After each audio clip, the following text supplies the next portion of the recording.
Empanadas de la Ribera cumplió 15 años. Empanadas de la Ribera, el gusto sano de la empanada horneada. Presenta Malvin Alto, pinturería, ferretería, sanitaria, herramientas, electricidad, pinturas Belco, la esquina naranja de Hipólito Yrigoyen y Camino Carrasco. Presenta Camposur, hamburguesas extras, parrilleras y light sin sal, de nuestra granja a su mesa. Bueno, acá, no sé en casa, supongo que también, pero acá en el estudio siguió la polémica. Denis Mota decía una cosa que me pareció muy atinada. Dice, bueno, si yo tuviera un arma en mi casa y veo que alguien quiere entrar, pues yo disparo, probablemente dispare también. Claro, ahí también hay una cosa que es, que estábamos hablando acá fuera de cámara, ¿no? La crecida de la violencia también en la sociedad que se siente insegura. Sí. Entonces, ¿quién va a impartir justicia, no? También si yo tengo un arma en mi casa, está bien, yo tengo niños, también yo haría lo mismo, claro. Pero ya vimos que 2 vidas quedan perjudicadas y vamos a empezar a impartir justicia nosotros. Mañana me roban un celular en la calle, yo pum, disparo. Y eso es la hipótesis de que el delincuente caiga, pero... que el delincuente caiga herido o muerto, y no que le erres al tiro y el delincuente ingrese en otras devuelva y te devuelva con el tiro, claro. Yo creo que o fomentemos una delincuencia que si no iba armada ahora se arme. Bueno. ¿No? Porque en definitiva claro, es una espiral. Se instala, ¿no? Que en todas las casas vamos a estar armados para cuidarnos. O sea, creo que esa es la espiral que debemos evitar y que después cada caso tiene que ser cada caso, no una generalización donde todos nos sintamos después protegidos porque estamos haciendo legítima defensa. Porque como lo decía, ¿no? Después quedará 50-50 lo que valore el juez. Andrés, vos ponías un caso de manual, decías. Yo creo que en la tanda. Como parámetro, a veces... Lo jurídico no va por encima del sentido común. O sea, si no pasa el examen de sentido común, tengo una norma equivocada. No, sin duda. Entonces, yo pregunto, a la gente a veces que la juzgamos con tanta liviandad por haber efectuado un disparo, ¿qué le exigimos que hubiera hecho? Bueno, nos paramos en la piel de ese señor que tiene la persona detrás de ese lugar, pero ¿qué debió haber hecho? Claro. No, bueno, me la juego. Que entre. Yo no le puedo exigir que se la juegue, que arriesgue su vida y su familia. No puedo. Quizá acá hay gente que lo haría o no, pero es una decisión de cada uno que yo no puedo exigirle legalmente que la persona tome la decisión de ponerse en riesgo más allá de lo debido. Ahora, la ley también tiene, la ley fría, tiene algún sentido inverso, tú lo decías. Yo creo que el lío grande y el lío fuerte de la legítima defensa viene de la mano de la defensa solamente de la propiedad. Porque cuando está involucrada la vida, la integridad física, todos podemos entender que puede haber legítima defensa y es más claro. El lío fuerte viene cuando yo uso armas de fuego o algún disparo. Pero te pongo algo que puede pasar, que pasa todos los días. Una persona va con su celular, que puede ser un celular muy caro, una propiedad de algunos cientos o miles de dólares, y viene un rapidín y se lo arrebata, sale corriendo. Y esa persona repele ese... Poner que lo corre y le dispara. Y eventualmente lo mata. Bueno, esos son los casos más paradigmáticos. Si le llega a pegar por la espalda, la quedó, ¿eh? ¿Ah, sí? Ah, sí. Sí. Ahí ya, Ahora... ¿Pero qué va a esperar el hombre? Que se dio vuelta, se dio cuenta, valoró la quedó que estaba de espalda. jurisprudencialmente, ¿no? La quedó jurisprudencialmente porque probablemente marche por homicidio. Ahora bien, cuando decía Amadeo hoy, esto es repeler la agresión o impedir el daño. Yo tengo otra medida de impedir el daño a mi propiedad.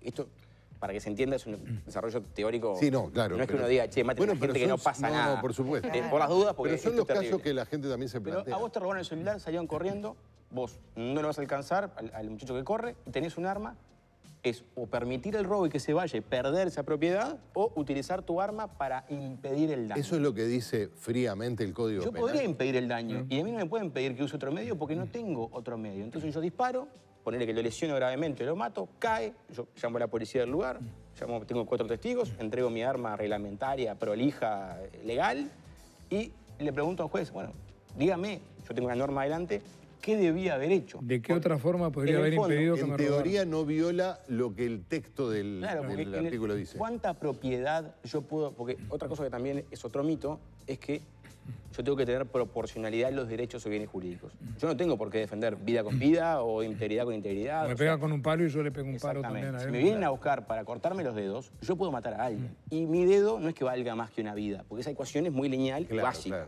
Entonces, pero en el caso del celular...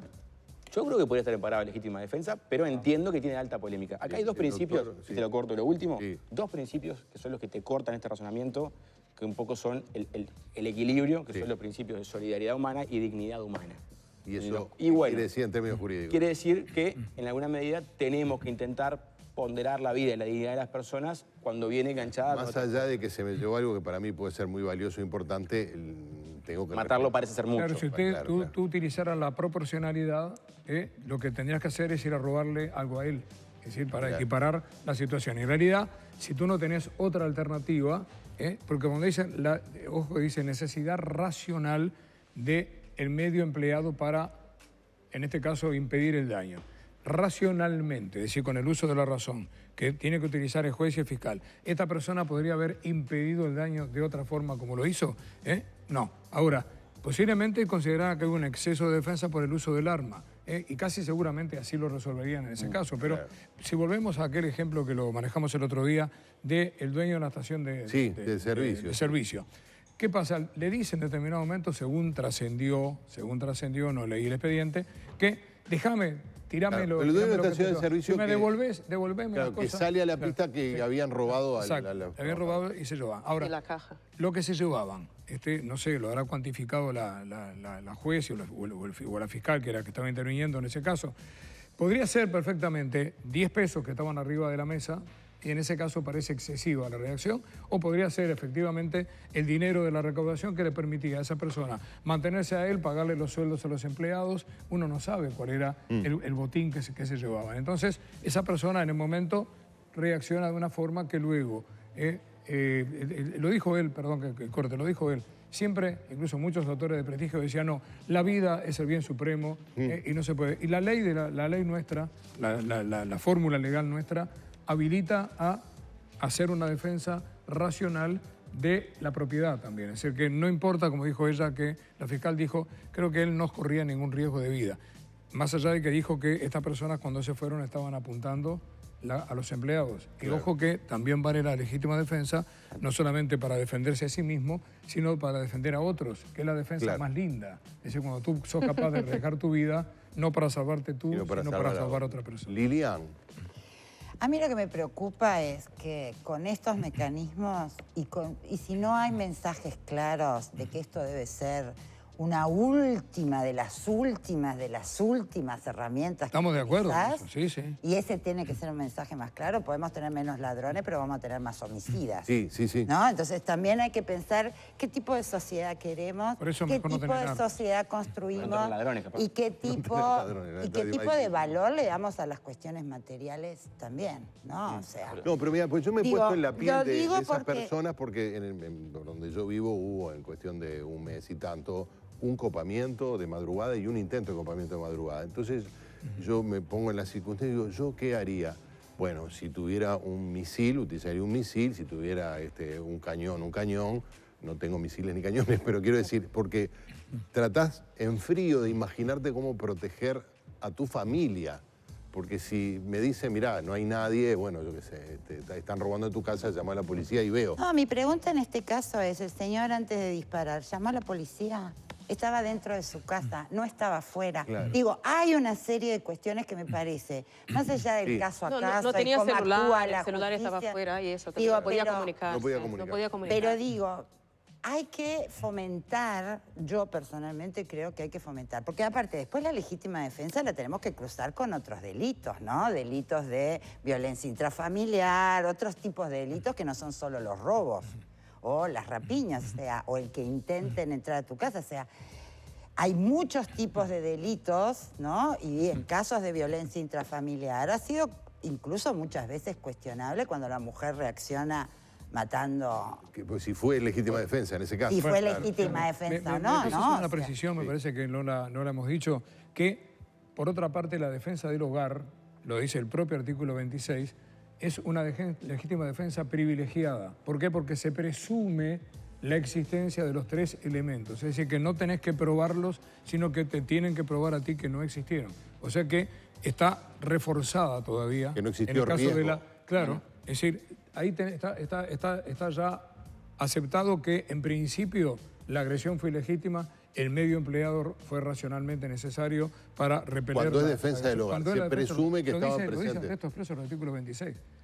Me gusta el ejemplo que pone Lilian, Está lindo. porque, como decía, la verdad que Claudio Romanov siempre, la coherencia no es virtud. Entonces, la coherencia no es virtud. Claro.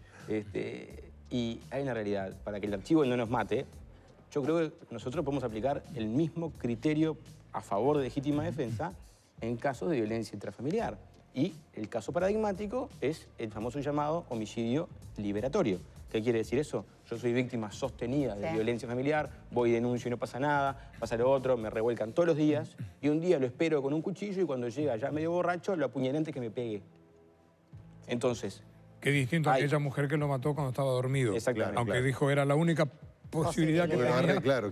Sí, en este caso podría dio 24 puñaladas, ¿no? También. No me parece descabellado hablar de una hipótesis de legítima defensa, porque uno tiene que tratar de interpretar esto en contexto. ¿Y cuál es el real ánimo de defenderse? Se habla mucho del tema del ánimo de defensa. Sí. La diferencia es entre defenderse y no defenderse. Porque si yo espero a alguien para matarlo, no hay una defensa. Ahora, en la medida que yo tengo un peligro subyacente y constante, siempre me estoy defendiendo sin perjuicio de que el ataque esté en ese momento. Ahora, tú decías la necesidad de que haya coherencia entre el derecho y el sentido común. Y alguien que nos está mirando dice, no, a ver, acá esto es muy sencillo. Yo estoy en mi casa y viene una persona que se quiere meter a robarme, a violentar mi vida, mi paz, mi propiedad, lo que sea. Yo me defiendo, tengo derecho a defenderme. Es lo primero, la primera legitimidad de la cual estamos todos de acuerdo. El asunto es luego cómo tomamos decisiones en un momento de extrema atención, ¿no? Además, la gente no lee el código antes de la situación, porque el código lo manejamos los que estamos todos los días. Igual, yo te diría que el caso del hogar quizás no es de los más problemáticos a nivel jurisprudencial. Es de estos otros más bien vinculados a la propiedad. Pero, por ejemplo, cuando decía Liñán recién, bueno, hay que ver qué valor le damos a la propiedad.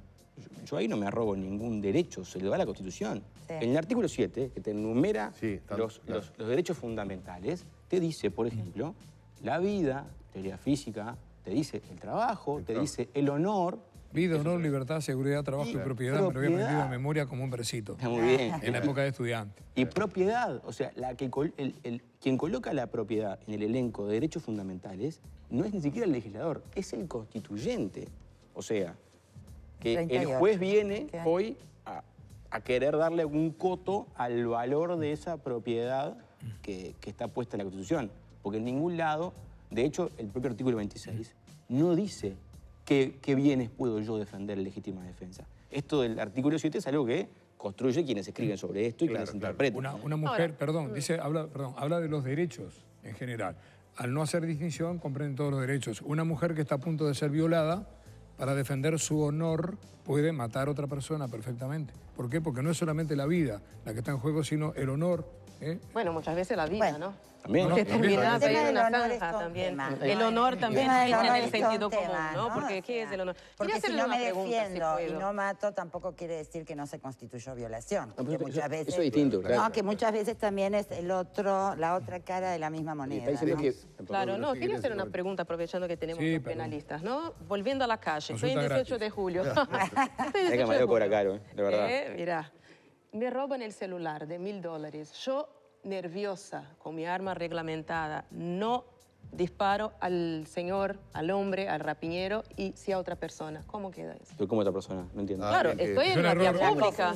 La error de persona. Es otro partido. Es el error de persona. Bueno, pero es un peligro que existe en realidad, siempre, ¿no? Las calles no tenés están que ir por el vacías. estudio y pagar la consulta. Lamentablemente para ti es un homicidio porque esa persona no tiene nada que ver. Pero es un factor... Es el error en el golpe, ¿no? Bueno, es un factor que... Sí, error en el golpe, no error de persona, efectivamente. No, por eso, es un factor que está en la ecuación. Tampoco es tan no va a llevar más rato esto, ¿eh? No, es que es otro Es más complicado. Es otro tema, porque ahí, por ejemplo, pasa también en caso de que yo quiera matar a alguien, no Gerardo, el señor, y yo queriendo matar a Gerardo, mate a un tercero o mate a otro. En ese caso, es lo mismo que yo quería matar. Que se está por jubilar, en ese caso, claro. En ese caso, yo igual quería matar, con lo cual si mato a Gerardo o a otra persona, en la medida de que más o menos vale lo mismo, termino respondiendo por homicidio. Pero en este caso yo no quería matar a nadie.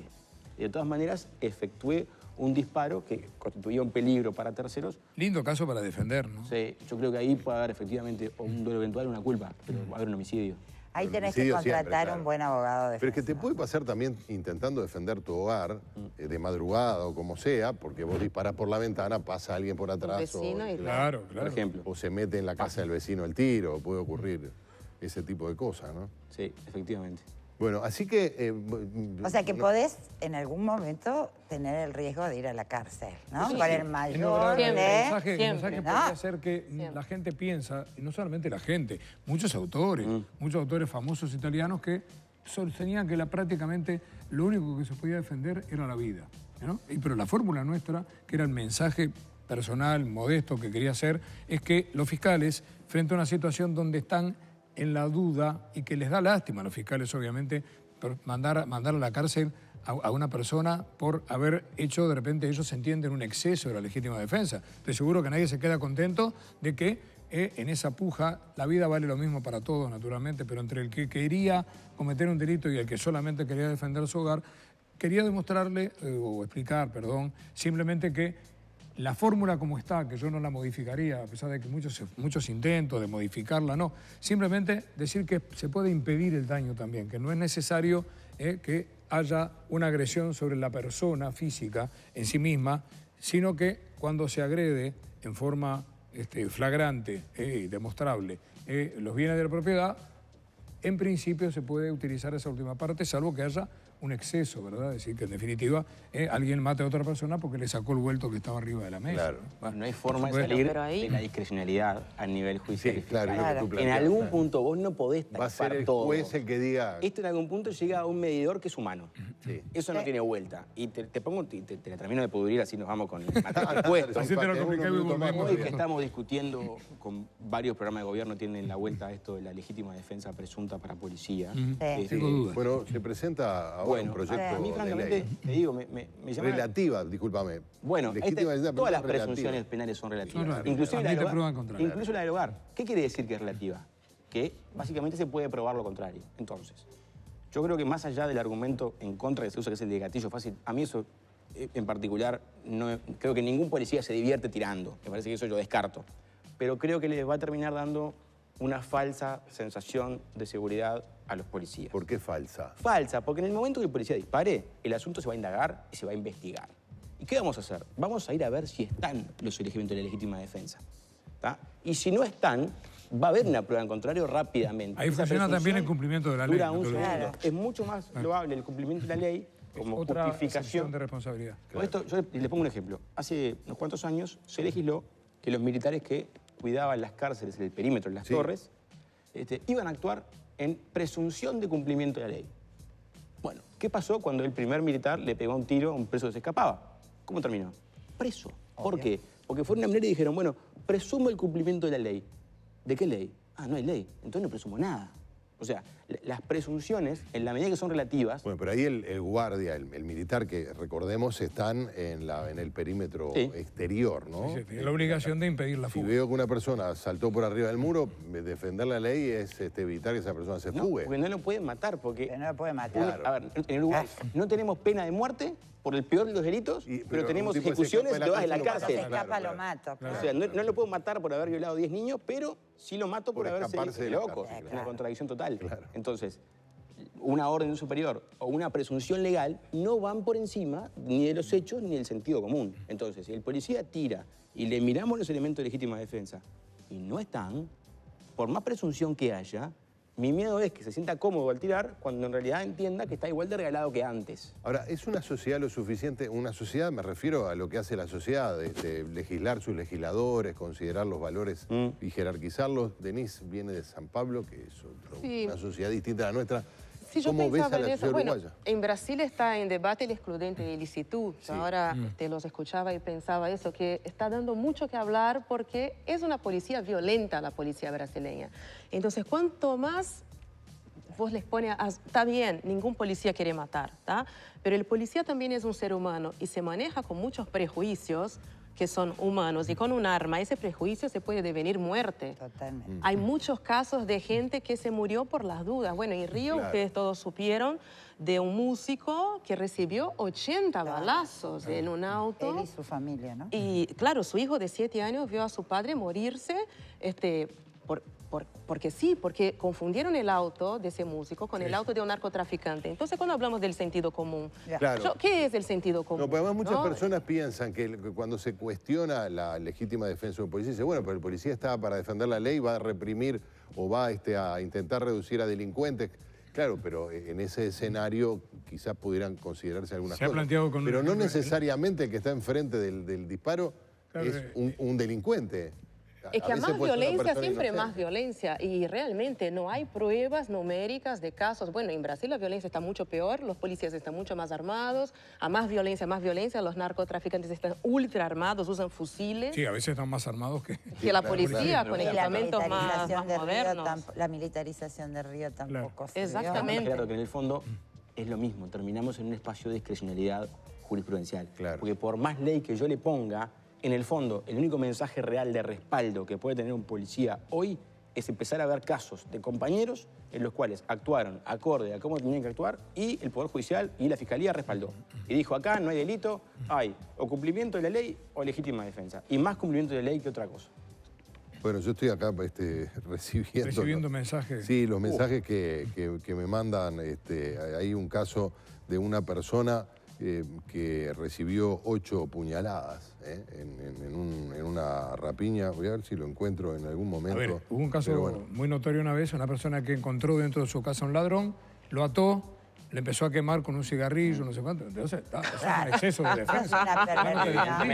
Qué legítima defensa. Dice, a mí me quisieron robar y me apuñalaron. 7 puñaladas. CTI, 8 meses sin trabajar. El jueves me quisieron robar con arma de fuego, yo gas pimienta y zafé, pero si hubiera tenido arma, disparo, mi vida vale más, dice Sergio. Ahí le hubieran dado la legítima defensa, supongo. Claro. Porque estaban... Pero está claro, porque ahí tiene en riesgo la vida y directamente amenazado. Me parece que no tiene mayor discusión. No es los casos más grises. Claro. No es los casos más grises. Ahora bien, en el fondo te repito, si los jueces empezaran a decir, y los fiscales en forma enfática, miren señores, esto es legítima defensa, esto es cumplimiento de ley, y fuera quizá más unánime o coherente. Pero no lo pueden hacer porque cada juez tiene obviamente... Bueno, pero estaría bueno que hubiera una línea de operación. Por ejemplo, claramente si bien en el caso de fiscales y jueces hay lo que se llama independencia técnica a la hora de dictaminar sobre un caso u otro, puede haber lineamiento de los jerarcas en ambos casos. Yo le pediría al fiscal de corte, al fiscal general de la Nación, que tiene por costumbre dar lineamientos a los fiscales, que de repente les diga, no porque lo haya dicho yo, ni mucho menos, sino simplemente que se fijaran a ver si en definitiva el código, el artículo 26 del Código Penal, da la posibilidad de impedir el daño, aunque no esté en juego la vida de la persona. De repente, digo, para que haya una cierta uniformidad. Lo único que pido es que vean que existe dentro de la ley, sin forzarla, sin ser un acto gracioso, sino ser un favor que le están haciendo, que existe algo que está allí y que permite, en algunos casos, consagrar legítimas defensas que hoy no se están dando. Yo creo que sería útil que tuviéramos como sociedad, ¿no?, la información sobre estos casos como siguen. Porque nos quedamos con la noticia.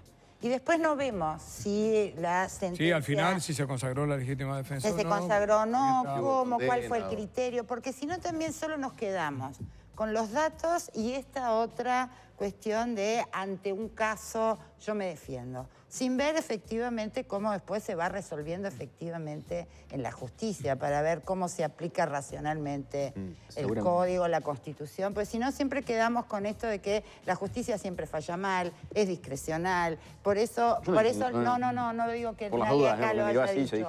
Digo que las interpretaciones, muchas veces lo que hay en el comentario de la gente es esta sensación, nadie nos defiende, la justicia no falla, ¿no?, el sistema no funciona, por lo tanto está esta tendencia también que a mí honestamente es la que me parece más preocupante, más allá que después hay que fallar caso a caso. Claro. El problema es la generalización que muchas veces se hace, ¿no? Hoy seguramente nos enteremos, hoy no hoy día, sino hoy en estos días, el nuevo Código de Proceso Penal tiene una ventaja interesante que es otro nivel de publicidad. Hoy probablemente lo que resuelve esta Fiscalía se publique en la página web de la Fiscalía. Sí, claro. Con lo cual, y acá hay como 2 etapas, ¿no? La Fiscalía puede pretender acusar tomando en cuenta que hay un homicidio y puede haber un juez que diga que esto no, y bueno, o la propia Fiscalía podría decir ya, mire, yo ya entiendo que esto es legítima defensa, pero es muy poco probable que no nos enteremos del desenlace de esto. Perfecto. Bueno, Amadeo, gracias por acompañarnos una vez más. Gracias a ustedes. Gracias, señor, gracias por acompañarnos. Bueno, gracias a ustedes. Un gusto haber compartido la mesa con las damas. Nos vamos a la pausa. Antes, sepa que Óptica Brioso presenta la promoción Recambio. Si se te rompió el armazón y lo querés arreglar, pasá por nuestros locales. Te lo tomamos como parte de pago y te llevas un armazón nuevo con la garantía de siempre. Consultá en nuestros 3 locales y entérate de las novedades y todas las promociones que Óptica Brioso tiene para vos. En Montevideo, San José 1260, teléfono 2902-5051 o en ópticabrioso@gmail.com y en Ciudad de Canelones 33518, teléfono 433-23-506 y Valle y Ordóñez 161, teléfono 433-39-757. Óptica Brioso, es servicio diferencial. Nos vamos a la pausa, después Magdalena Correa en el móvil con el diputado Fernando Amado de Ballistas Orejanos. Ya venimos.